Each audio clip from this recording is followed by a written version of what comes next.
किसान कल भी लाचार थे, आज भी लाचार है। किसानों की उम्मीद फसलों पर होती है, उनके मकानों पर होती है, लेकिन बात की जाए यहाँ की सरकार की, यहाँ प्रशासन की, सिर्फ कागजों में सीमित है, उनके सिवा उनको कुछ नहीं मिलता।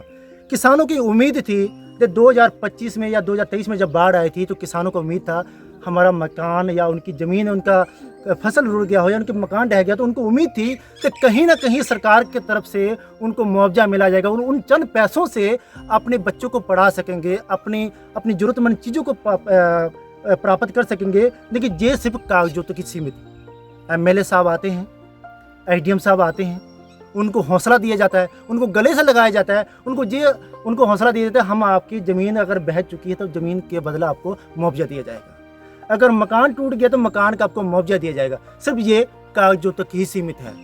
कई कागज। ये अपना शुभ नाम? मेरा नाम रमा कटोच है। मैं मंड सनौर की निवासी हूँ। सनौर पंचायत है हमारे यहाँ पे 2023 में भी बाढ़ आई। बाढ़ आने की वजह से काफ़ी नुकसान हुआ। हमारी काफ़ी स्तर पर ज़मीनें बह गई। काफ़ी हमने, सरकार ने, प्रशासन ने हमें बोला कि आप लोग अपने डॉक्यूमेंटली जो सबमिट करवाओ, क्लियर करो तो आपको क्लेम वगैरह दिया जाएगा। हमारे विधायक जी भी हमें बोलते हैं कि सभी, मतलब पूरी सरकार बोलती है कि आपको ये देंगे वो देंगे। अब फिर इस बार तब भी कुछ नहीं हुआ। अब इस बार फिर 2025 में जब बाढ़ आई तो हमारे घर बह गए, हमारे काव शेड टूट गए, ज़मीनें बह गई। तो इतनी मुश्किल से कैसे, हम लोग तो वैसे ही कर्जाई हैं। 2023 से लेके अब तक हमारा इतना नुकसान हो गया, तो हम लोगों ने कैसे करना है? अगर सरकार बनती है तो हम पूरा कोऑपरेट करते हैं कि जनता अगर कोऑपरेट करेगी, वोटिंग करेगी तो ही सरकार बनेगी ना। तो अगर ये हमारा साथ नहीं देंगे तो हम किसान कैसे कामयाब होंगे? हमारा जो नुकसान हो रहा है तो वो कौन भरपाई करेगा उसकी? मैं एक चीज़ यहाँ पर पूछना चाहता हूँ, 2023 में जब बाढ़ आई थी तो वो वहाँ पर आपको क्या मुआवजा मिला क्या जमीनों की? नहीं, हमें कुछ नहीं मिला। क्या 2025 में आपको मुआवजा मिला गया? अभी तक तो कुछ नहीं। तो यहाँ की जो सरकार है, चयन जी हूँ मैं, मेरा चयन हुआ है बीडीओ ऑफिस में, लेकिन अभी तक मेरा कुछ नहीं बना। तो जो आगे वाली पब्लिक है उनका क्या होगा? ये बात बहुत ही समझने वाली बात है। जब एक अधिकारी के साथ 24 घंटे उसके साथ रहते हैं, उनके साथ संग संग चलते हैं, उनकी हर एक मदद करते हैं, जब उनका ये हाल है तो क्या आम जनता का क्या हाल होगा? मैं सीधा चुनौती देता हूँ यहाँ की सरकार को, सुक्कू सरकार को, जहाँ पर देखा जाए तो बड़े बड़े आप दावे करते हैं, जहाँ पर बड़े बड़े आप वादे करते हैं, क्या वादे सिर्फ आपके कागजों तक सीमित है?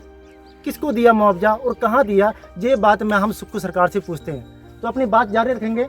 सबसे पहले, मेरा नाम सुनीता देवी है और मैं मंड सनौर के स्थायी निवासी और हमारी पंचायत सनौर है जी। हाँ जी, ये जो मकान है वो मेरा गिरा हुआ है और जो ज़मीन है ये भी जो अभी तक बनी नहीं है, यहाँ पे नीचे आप देख सकती हैं।